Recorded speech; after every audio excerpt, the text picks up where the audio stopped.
అన్న flash man, నేను మీ పెద్ద అభిమానిని. దయచేసి మీ గురించి నాకు చెప్పండి.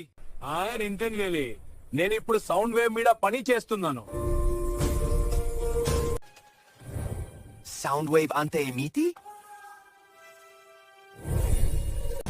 ఏమీ లేడు, ముందున్న వ్యక్తి దగ్గరికి వేగంగా పరిగెత్తి అతన్ని కొంచెం కదిలించటమే.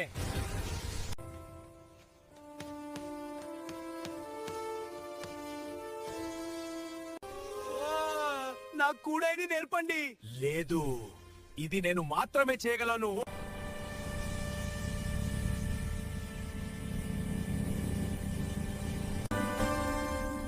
హాయ్ ఫ్లాష్ మ్యాన్, ఇదే స్టైల్ వల్ల మీరు ఆంధ్రప్రదేశ్ మరియు తెలంగాణలో చాలా ఫేమస్ అయ్యారు.